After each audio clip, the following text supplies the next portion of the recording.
And before that, one more thing. Right. So you may have. And I may. Yes. I may request similar meetings in days to come, and I hope you will not have any issues or any problems in granting. Sure, sir. Unless I'm traveling, because absolutely up to your like I'm traveling quite a lot here and there. So like on the 16th, I'm going to Kashmir, Srinagar, again for a talk. And if I'm not traveling, definitely I will adjust some schedule, and we can schedule similarly. So it's not a problem. Definitely, absolutely at your own convenience only. But in order to get myself dwelled deep, I may require some reinforcements, which I just place at your level. That's it. Right. And if I want anything, sir. Right, sir. And so you are are you into medical field? Yeah, I am not a medical doctor, but I am a doctorate holding 2 PhDs. Okay. One in healthcare quality systems, another in pharma clinical drug research. Clinical research. Okay. Of course, I'm retired now. I'm retired off the subject. I mean, off the field, academic and also professional line. Right. I am just spending my time to my own likings and reading books and allowing myself to be with my own. That's it. And and now of late, the latest passion is listening to you. It's a very kind of you, sir. Okay, sir. Tell me, how can I be of service? Yeah. And I would like to abide in my true self always, irrespective of what I do daily. There are so many things which we do. I mean, I do from right 4 a.m. in the morning up to 9 p.m. in the night. And of course, but I have a longing. I should always see, please do not say that I am already abiding, but I would like to know I am abiding. I would like to be conscious of that I am abiding. Can you help me in that? Then after this, I will ask you 2-3 more, if time permits with you. So, sir, like when you say that I want to be conscious of the fact that I'm abiding in the true self, can you visualize who is saying that? Can you visualize like who is saying that? Because see, as per what Bhagwan Ramana said, or Maharaj Nisargadatta said, you are never not in the self. You are always in the self. That is the main thing. The only problem is at some point in between, the mind becomes activated and superimposed on the self, and which creates this illusion that I must be in the self in order to be happy. So the question is, what exactly is my objective? What exactly, even with the idea of abiding in the self permanently or say for a long time, what is it that I am trying to establish? What is it that I'm trying to find? So I'll give you a small maybe an explanation which may drive you what I am trying to tell you. Right. Now I am talking to you. Right. I'm talking to you in a pure mechanical way. Okay. Now, can I say I am also, I am consciously aware, or I am aware that I am in awareness while I am talking to you? The awareness is always there, but can I feel that? I mean, it's not that a question of feeling. Can I don't know what to say. Can you just say? What the one that is saying, can I feel, or which is raising the inquiry, is the mind. It is the mind only. The true self can never experience itself as an object. That is the main thing. Because what happens is, like, when there is this drive, for within to seek the true self, when this drive becomes a sort of desire, right? That very desire hinders, that very desire creates the division between the self and the mind, right? Now, mind is illusory. That is for sure, because in deep sleep, we don't see the movement of mind. The mind is still in deep sleep. So the pure witnessing is happening. So we know that mind is not a reality, not the truth, because truth has to be constant, right? Truth has to be our constant experience. And the irony here is, sir, that there is this idea which has been very prevalent, that we have to seek something, right? We are on a spiritual journey and we have to seek something. Okay. But what all the, like from my personal experience, what all the masters have said, okay, what they are hinting at is the true enlightenment. I don't like to use this word enlightenment, but still I can use, okay, let's say the true self-realization happens when the seeking actually stops. When the seeking stops, there is absolutely nothing to do. And the only way you can experience that is being completely at peace with whatever you have, with whatever you had in the past, and with whatever is going on around you, with your relationship with others. It only comes as peace. And to me, like in my personal concept, now I'm not too versed with these scriptures. I'll be honest here, I'm not too versed with these scriptures, but this has been my experience. Because when it happened in my case, it happened in 3 phases. Okay. The first phase was, I don't know. This was this was a very debilitating phase, because at that time I was working in a corporate environment as a software engineer, and life was going on as usual, and I had my problems, Okay. raise, salary, this, that, family, Okay. Okay. So at that time my spiritual seeking began, or you could say that something ignited within me, which started this questioning as to what is the meaning of life, right? Okay. Okay. And the first, like after a lot of deliberations, after reading a few words from Upanishads and few words from here, and I just read bits and pieces here and there, I could not come to a conclusion. I even spoke to some realized people as well, but still I could not come to a conclusion, because the mind was constantly questioning as to what You is, could not come to the conclusion of what? come to the conclusion of what exactly I want. Okay. What exactly is my search for? Though that you have felt the lack. Yes, there was a Okay. lack within, and I was constantly questioning it as to what is it and why is it not going. And at some point, this realization came that I don't know anything about the world. I just don't know. However, knowledgeable I think myself to be, I don't know. In the second phase, what happened was that I started putting a lot of effort into finding the answer. So it started a frenzy, Now I was reading books. I was reading every possible, thing I could come across, watching all YouTube videos, listening to all masters, everything which I could do, I did. Still, I was not satisfied. So the second phase was, I cannot know. I can't know. No matter what I do, I cannot know anything in this world. What an atom is, sir, we cannot even know. We don't know. We can tell everything about it. Okay, what is its this, what is its attributes in it, but we don't know as to what it is in reality. And somehow, I don't know, somehow that started stopping my mind. The movement in my mind became reduced a lot because of that. On its own. Then the third realization happened, which was the final realization, and which was the only realization. The earlier 2 realizations were just an illusion, and this was the only realization. That is, there is no knower, and knowing is all there is. So knowing is all there. Knowing is all there is. Okay. So the true self is nothing but the knowing, and knowing cannot know itself as an object. Okay. Okay, you got that, right?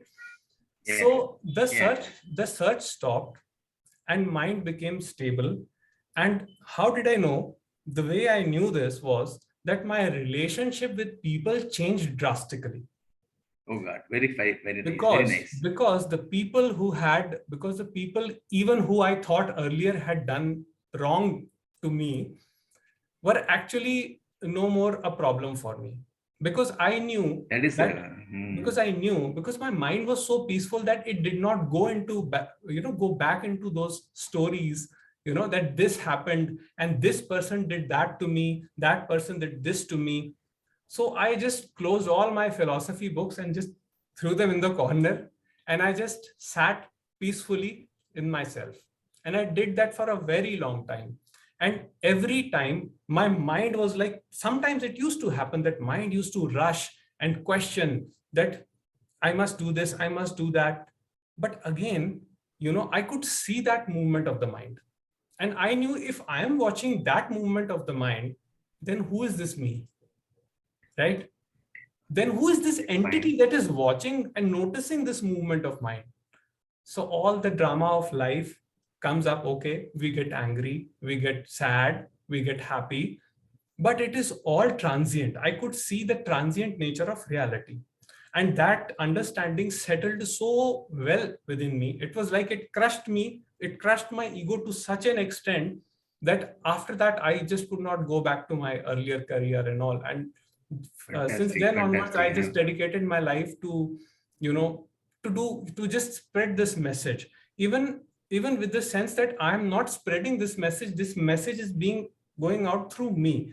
So I don't believe myself to be some sort of a messenger. I call myself a spiritual reporter. Okay, in my website, I have written that I'm a teacher, but actually that's not true. I'm not a teacher, spiritual teacher, because there is nothing to teach. When it comes to self, the only thing that can be done is nothing. When you do nothing, you start noticing the movement of your mind. And when you start noticing the movement of your mind, it becomes obvious that there is no separation between the experiencer and the object being experienced. So this idea of reducing this self, reducing the self into an object and experiencing it as an object is actually a folly. I understand. Cannot be explained. It cannot be put in words. Anybody who claims to say that I know Advaita or non-duality is lying. For sure is lying. To me, sir, even Vedanta is a philosophy. Vedanta is a philosophy. Okay. To me, Advaita, pure Advaita is the only truth. It is the only truth. Non-duality. Of course, other words. We use different names. We can even call it God, not as a God which is a manifestation, all-powerful, separate manifestation as a part of, creation. But source, I call it the source, to explain it, from which the source or the consciousness from which the movement happens, from which the appearance of movement happens. Even the movement is not happening.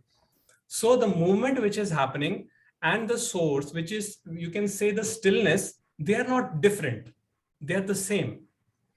And, Ramesh Balsekar, the Advaita teacher, he emphasized this point very clearly by saying that nirvana and samsara are not two. They are one and the same. That's what he said. So the only thing that I teach, not to say teach, but I tell people is that once you start looking at your mind, only thing that can be done by you is that you can look at your mind or investigate if I am the doer of my actions. Once that happens, once you start investigating, something very interesting happens, sir. First of all, this inquiry will not be sincere. I'll tell you, first of all, in the initial stages, you will say, no, I did that thing, but, it was my action. I did that. Some sort of this thing will happen initially. But what happens after some time, as this message goes little deep, a change happens in the body. And the change is that one starts noticing that, no, this action was actually not my action. Something led to this event, and then this triggered something in that moment, in the past. And this is the whole thing. There is no cause to anything. If you try to trace out a cause, you will actually go back to the origin of the universe, the Big Bang, right? There is truly no cause of anything. But what happens in case of ego? Ego likes to pin blame on a certain object. That is what the ego does. He is responsible for my condition. They are responsible for my condition. The construction noise which is happening outside is responsible for, my irritation. Okay. That is how all these layers are the only thing which stops one from seeing the self. And this is the only thing which needs to be seen. Once this is seen, what happens is, the beauty of the teaching is, sir, once the resistance of the ego is seen for what it is, it automatically begins peeling off. And sir, then what is left is only the self. is only Yeah, necessary. you told me a very beautiful thing. First time I'm meeting such a great person or whatever Oh, in sir, you. I'm Okay, just learning, sir. because I have gone to Muji. I got to so people and I have read widely, but still, no. Now I am very delighted and excited to talk straight to a person, explaining his transformation over a period of time. I'm very grateful, delighted. And you said in the third phase, has it happened on its own? How were you in the third phase? See, first phase you are doing some. I mean, first phase you are doing something. Second phase Yeah. you are reading books, and you become very deeply involved in rushing things, getting it, Right, getting it, getting it. right, right. Third phase, has it happened on its own, or as it was? What is that As nucleus? far as, sir, as far as my thinking goes, and as far as what the other teachers have said, it happened purely because it was the source's will, because of Resources? purely Can, because of can, the can you God's repeat? will, because of the God's will, purely because of the God's will. I had no part to play in that. Now the thing is, uh, we have this tendency to, look at an event and say that, because I did some things in the past, it led to this outcome. But actually, that is not true. The Hmm. truth is that at that moment, certain realization had to come, which was not in my control, but it came. Now that the realization has come, is that realization complete or not? That is the question. So the way we can know that is that if I say that my efforts led to this outcome, then still there is a me attached here, which is still, which still thinks that it has achieved something. This is Oh not God, an correct. achievement. See, sir, this did not come to me as an experience. I'm telling you this. This just happened as a thought that, oh, it was like I was walking in my balcony one evening, and I was just lost somewhere. I was constantly thinking that, about certain things, and this thought came, which was totally not in my control. That I that there is nothing I can know. There is nothing I can know. Then immediately the attention went inwards, and it was, who is the knower? And I could not find that knower. Now it is very difficult for me to explain this in words, but there was it was Okay. like it was like a huge depression at that point, when that was happening. But the moment it happened, everything just fell apart. Everything, Oh, all concepts fell apart in that moment for me. But that said, sir, the realization, uh, or you can say the deliverance of the teaching, it came after some time. Like, still in my day-to-day experience, I would get angry at people, and I would get sad also sometimes. I would be excited also at other times. But the difference was that nothing stuck, and I did hmm. not blame anybody for what happened. I did not have Hmm. any kind of hatred for anybody or malice for anybody. That all that story dropped away, you see. So, okay, Okay. if someone, say, is rude to me when I'm standing in the line, somebody cuts me or something like that, yes, I get irritated at that moment. The pain is there at the moment, and that is the pain which cannot be avoided in life. If generally the idea is that once I know the self, then nothing will disturb me. That is not true. Oh, it's not so. That is not It's not true. so. Yeah. All So, lives, all lives happenings will take place in its own. yes, you cannot, because if you say that, that nothing is going to affect me, that is just the ego trying to convince itself that it is strong, right? So I experienced emotions just like any other person would experience. The only difference was with this understanding that nothing stick to me. There was no long-term resentment for anybody, no long-term hatred for anybody. Okay, I didn't, even my father passed away in 2014. Even, and the time when he passed away, I cried a lot, right? But after that, I never had to cry. I never had, at when he was alive, I had lots of reservations with him. Okay, so he was a government official, and he wanted me to be in the government service, and all that, all those things. And I was like, no, I want to do something of my own. and I was not too sure at that time what I wanted to do. So I had lots of differences with him. But in the light of this understanding, all I have for him is gratitude for what he gave me. Because if I am today in this position talking to you and imparting this knowledge to other people, it is because he secured me to a very great extent. Now the mind body organism, which was my father, at that time had his limitations also, because he came from a very rural background, and the way his parents conditioned him, he transferred that conditioning to me. So sometimes he was loving, sometimes he was rough, and all that happened. But there is no thought at this moment for me that why did you go or why did you leave me? It is okay. You had to go, you went. So even with such a thing as loss of a loved one, right? There is no long-term mourning. There may be sadness at times. You may miss the person. That is human, but there is no long-term mourning that why did you leave me, right? What will I do without you? All those things were gone, and today, it has all worked out fine, and things are beautiful. And I see life in a very different way now.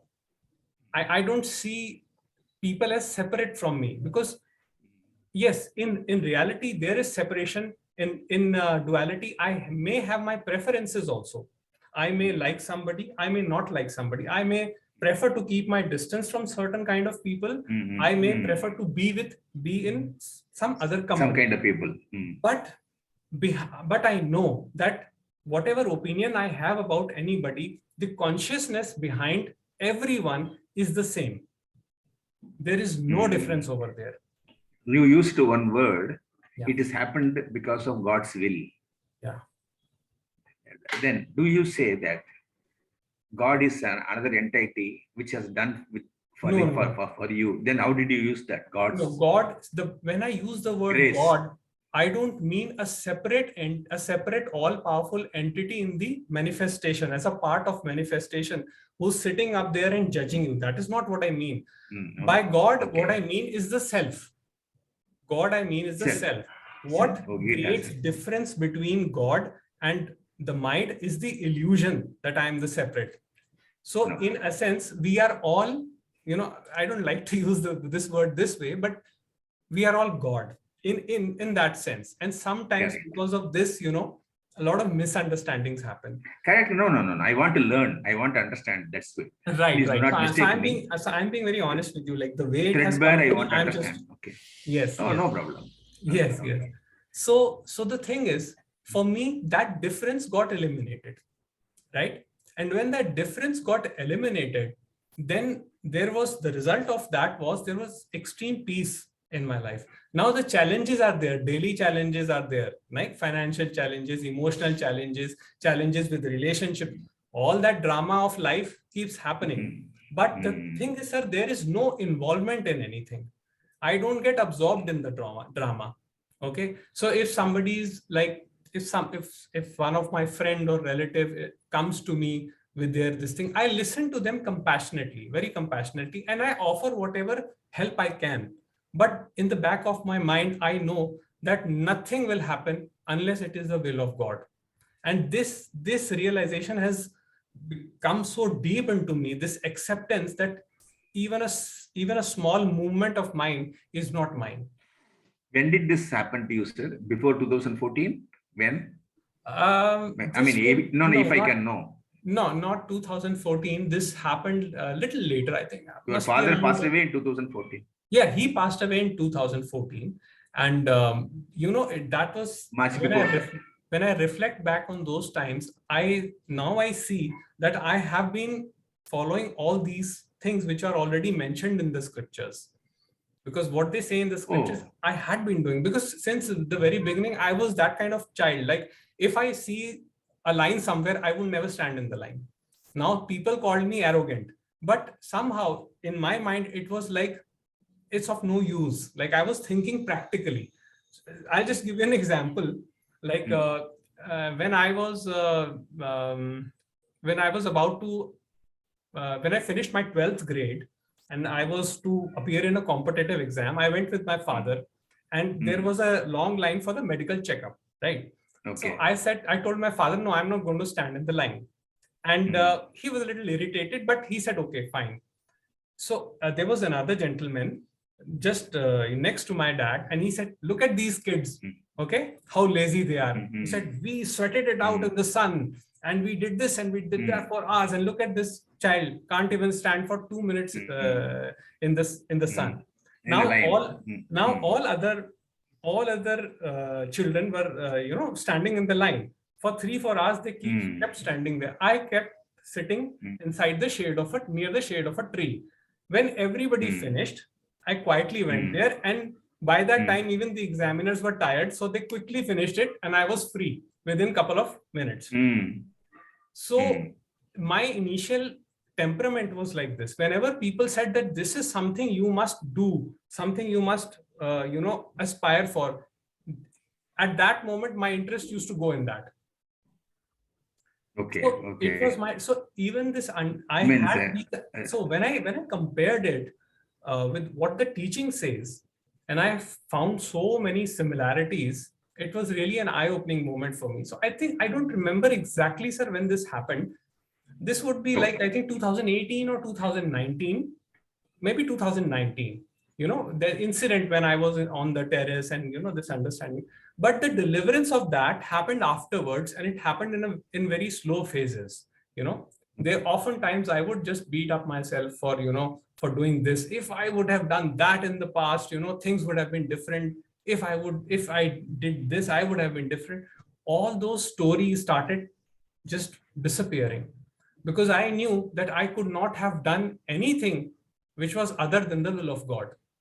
So I just followed, ordered, and what you see here is nothing but completely programmed mind-body organism. All the paths are laid out, all the outcomes are pre-decided for me. So the illusion is that I am making the choice, but the choice has already been made for me.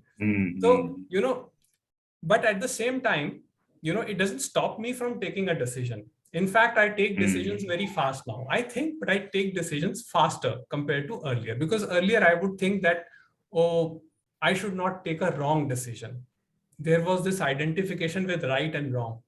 Now there is no identification with right and wrong. I take a decision and I accept the consequences. And whatever the consequences are, if the consequences are not in my favor, then it was God's will. It was not to be that way. Whether it is good or bad, I don't know. If the consequences were in my favor, even then it was God's will. It was not my action. And again, the future outcomes or future implications of that action, I cannot know. Today, I may this is feel what that today I may this is feel also that one of good. this is also one of the point I have listed. Yeah. You have given a YouTube of late about the non-doership. Yeah. Yes. I think so. Yes. But I have a point in that. Yes. I think I even put a question on that comment section. Okay. How do I free myself from being doer? I mean, doership is, I don't know, but I'm putting the question correctly. One has to be not in the, one has to be always in the non-doer. She is not, I'm not doing anything. It happens. Right. How do I stabilize it? I mean, so yes, how sir, to be a practitioner, how to be a practitioner of that. Right. So your question is actually the same question, how to be in the self.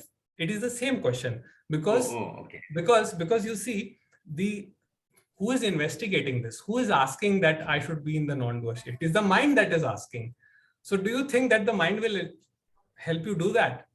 Mind does not have that nature. Employing the mind to do something is like employing a thief to protect your valuables at home. Thief will convince you that I'm going to take care of everything, and the moment you are out or somewhere else, he'll just take away everything.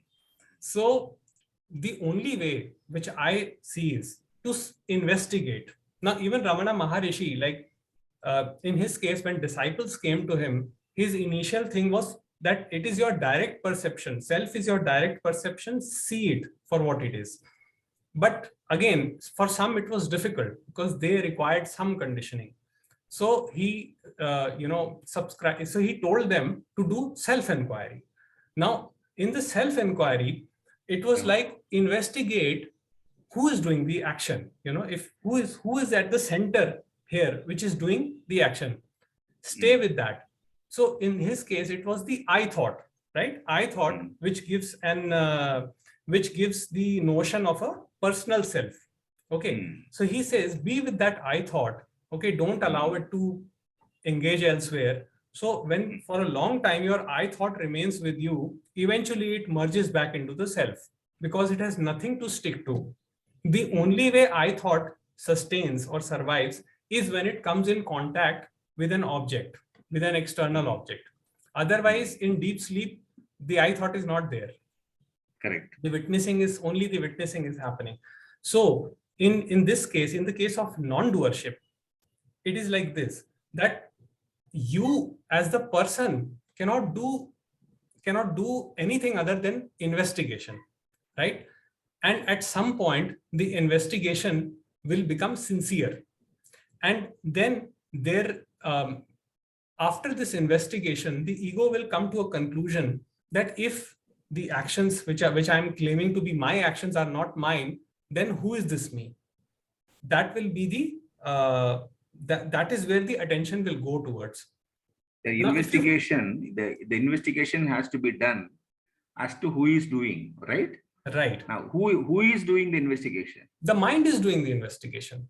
Okay. The ego, so, the ego mind has to do the investigation. So we need the mind for that. Of course, we need the mind for. Of course. See, the thing is that, reading to all these texts and listening to teachers, we get the impression that ego and mind are bad thing or evil thing. It is not like that.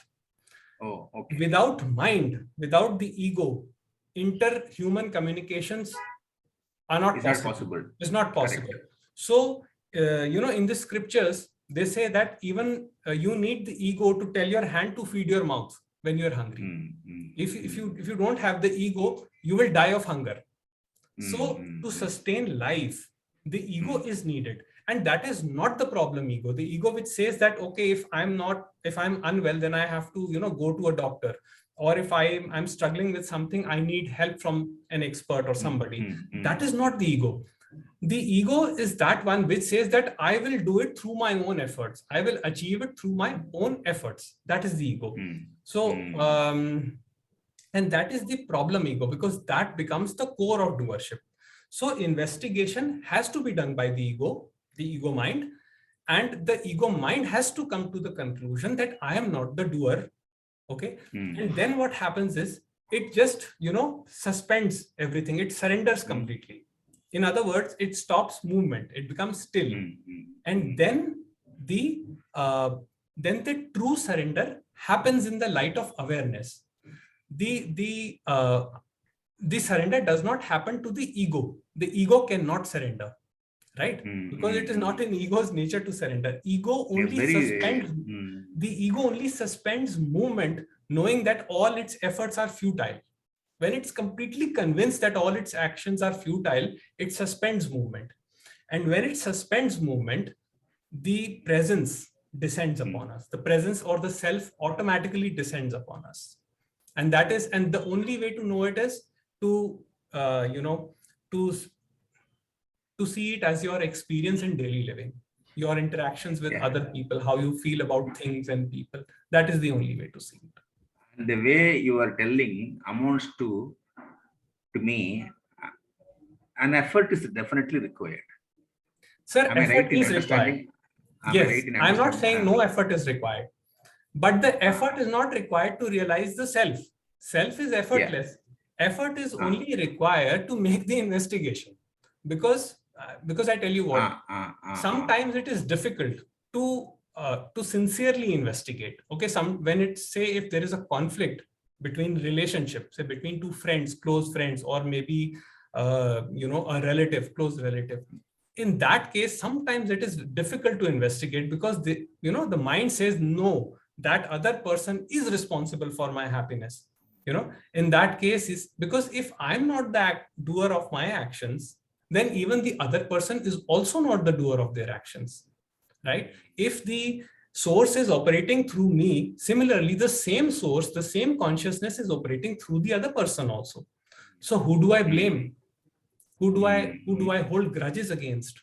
So effort is definitely required. I would never say that effort is not required, but the result, the achievement, the awakening is not an outcome of the effort. The only thing that the effort does is that it suspends movement. It is now, it's a bit difficult to put in words, but it's a effortless. It is some guru says it is a effortless and choiceless. Yes. So Because in the light of this, how do you?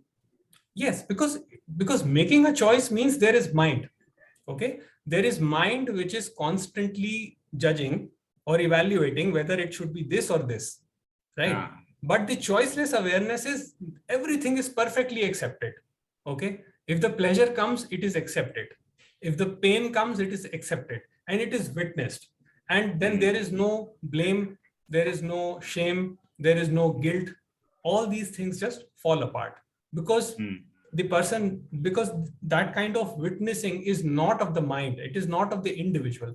That is the impersonal witnessing. Okay. So that is what Jiddu Krishnamurti says when he says choiceless awareness, because making a choice is effort. But then the thing is that the ego does that. It makes choices. It does that. But at some point, it gets tired of making choices and it comes to the conclusion that all my efforts are useless. All my efforts are futile. And it is then that the grace descends on us. That is my theory. Correct, sir. Now, I think this should be the last for this session. They say grace is always there for everybody. Yes. Grace, God's grace is always there, flooding. Yes. Now, we also say grace is required. The self's grace is required for this to happen. Right. Such being the case, why there is a big mass of people who are not in this, who are trying, who are not realized. Right. When it is always, I think, what is the inhibiting factor, and why I am not in your category? If I can say so. If I can say so. No, absolutely. And I will soon become like you one day. I will probably tell you. With folded hands. That is you're being kind, sir. So, sir, the thing is that in the matter of communication, sometimes we say that the God's grace descends on us. Actually, that is not true. The God's grace is always there. And one of the greatest examples is given in one of the spiritual texts. I don't recall which one was it, but it says that the sun is eternally shining. It is the clouds which come and block the sun. And then we get the illusion of darkness, right? And that makes us think that the sun is not there. But when the clouds move, right, the sun is eternally shining. So when your mind, think of this analogy in terms of your mind. When the thoughts are continuously bombarding the mind, we can't see the self then. And what happens that at some point, maybe in meditation or in some other practice, when the mind becomes quiet, when the mind becomes silent, the sun of the self, self, yes, it eternally shines as the grace, right? So the grace is always there. That is true. Now coming to your second concept, why is there a large pool of people who are not in this realizing that category. Self-realizing themselves. Self-realizing. Now, this is very interesting. When this was asked to Ramesh Balsekar, he would generally question that who is asking this question, right? It is the mind that is asking this question, and that mind is identified with the concept of right and wrong and good and evil and moral and immoral, right? Okay. So, according to those people, they are right. According to us, we are right? But there is no us or they. It is all the functioning of the source. And like they say, I have been hearing this since I was a child, that not even a leaf moves without the will of God. And today I understand the true meaning of it. Many people say that, but they don't realize what they're saying. But I have understood the true meaning of that. Now, Yes. the thing is, sir, that if certain people are not behaving the way we expect them to behave, right? We come to this conclusion that the grace is not on them. That is not true. It's just that they are on their own journey. Those body mind organisms are their own journey. And the only thing that can be done, but is just to Accept give the them the flow. compassion, just to give them and allow that to happen for them, just like it happened for us, just like it happened for you or for me, that we came to this that this message came to us. Similarly, they have even they have to go through a journey. Maybe it will come to them in this life or in next life, or maybe after an eternity. We don't know, so we cannot know No, why but the by the way, is there a question of life, this life, next life, next life, next life? See, sir, that's a no, long from your topic. perspective, from your current perspective, how do you? Now, I don't see that as actually true, right? True. Okay. Because Okay. because because uh, because the individual ego that is born, because of the phenomenality, dies with the death of the mind and body organism. Now, I'm not saying that the entity does not come back again, that the mind body organism, the energy may create another Yeah. mind body organism, but that ego has got nothing to do with this one ego. So there is no such thing as reincarnation, according to my concept. But again, this is a very wide topic. Maybe we'll cover it in No problem. another No problem. thing. Yeah. Yeah. Please leave it. So I would say that what we perceive as evil or wrongdoing in the world is the happening of the source. And we, as the created mind body organism, cannot know the will of the source. That is also true. We cannot know the will of the source. So if we say that it should be like that, right, that people should be good, always good to us, then we are assuming, we are becoming the pseudo source. We are assuming ourselves to be a representative of source, which is a very big problem, because that is the beginning of something known as spiritual ego, which can be very painful thing. So the only understanding I have that is that I don't know, and I don't know what is right, what is wrong, what is good, what is bad, what is moral, what is immoral. Yes, I I operate in the society. I respect people's feeling. So that's why I dress up properly and go out, meet people. And I have no problems with going to any religious place, whatever it be. But I don't have any opinion towards it. I don't have this opinion that why people are evil or why things are not like this. Because I, as the created entity, I'm just one species out of the trillions of beings that are on this planet. I'm just one species. So why should I take the load of why should I take the doership? Why should I take the load of the source?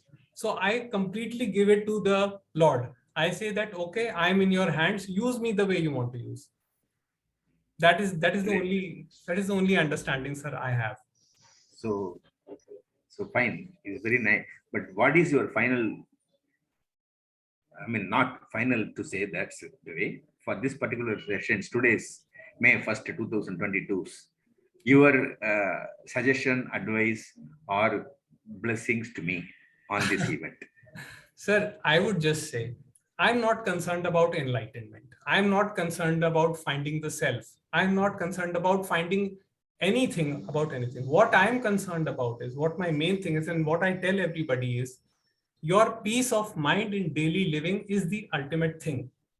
If the source has put us here and we don't remember where we came from or where we have to go, it is for a reason. Don't try to crack that code before it's time. God has put us here. He has given us a body. He has given us a mind. Use it, use it for whatever you think is good. Whatever you think is good, use it for that, right? But don't create strong identifications with any concept of good and bad, because that will create pain. So Okay. life will bring you pain. There is no escape from pain. The pain in the moment is the reality. There is no escape from that. But that pain in the moment should not translate to suffering in horizontal time. You know, so if I truly realize that I'm not the doer of my actions, if say I fail at something, I never take any shame or any guilt towards myself, right? If I succeed at something, I don't create pride and arrogance because I know it was not my action, right? So this way I'm free from shame, blame, guilt, and pride and arrogance, right? But it does not stop me from enjoying the pleasures of life at the same time. So when the load of doership is off your head, what remains is peace of mind in daily living, and that is what I am concerned with, and that is what I wish for everybody, including you. I wish that peace of mind should be there. That is the only thing. Other than that, there is no spiritual journey that I prescribe to people. That is all I have. Yeah. Very, very nice of you, sir. How do I get to know? Okay, it's a great pleasure, and with much thanks, I have to record. I'm fortunate today to speak to you. It is not just to praise you or appreciate you or review you, but it's from the very deepmost portion. I can say that I really recognize that I spoke to you, and it has been a pleasure talking to you. I would like to keep on talking to you also on and off sometimes. Of course, so that, of course. These things will, and I need your cooperation and agreeing for this. Absolutely. That's all I can say. So anytime. I'm not able to put proper words. I'm so enthralled in this. So yes, sir. No, very great question. The thing is, like I answer a lot of emails also. There are people from abroad also who sometimes ask me questions. Do you have any email group, sir, wherein you can put my email ID in that? General message is what I think I have your email ID in my newsletter. It is already there. So whatever recordings and teachings or whatever lectures I gave on YouTube or whatever articles that I mail on every Sunday. Okay. Every Sunday evening you will get a newsletter mail from me. Other than that, include me. Please include my mail ID. Yes, you are also there. I think yes, you are there. So whenever you have, other than that, if you have any doubt or question and you need a personal one-to-one session, then you can always reach out to me. And, based on my availability in that moment, we can definitely schedule something. I would like to least disturb you. I know your thing, but it will be a great reinforcement to me if I talk to you and see your words. I mean, see you and also hear your words. Sure, sir. Sure. It will be my pleasure. I will be in touch with you, and please put me in your circle where you send to all people, whatever. Yes, you are already there, sir. You are already there. Very kind of you, sir. Namaste, sir. God bless you. Okay, sir. Thank you so much. Grateful. And May 1, 2022, I will never forget in my life. Thank you, sir. Thank you very much. Namaste. You will be sending to me all this so that I will also again listen to this. Yes, absolutely. And whatever, I don't have any problem as of now. Whatever we discussed, you can go through in your YouTube. You don't know how to. Okay, sir. There was nothing, it's all very practical learning. Right, sir. So I will put this on a YouTube link, so that others can also see our discussion and benefit from it. And I will send you the link on your email ID. I will send you that personalized link as well. Thank you. Right, sir. Okay, Doctor. Okay. How do I close this now? I'll do that for you. Okay, no, every time I don't want to disturb you. Like if I have to It's okay. There is an end button, but I think in this case, I only have to do that. Okay. Thank you very much. Okay, sir. Namaste. Namaste, sir.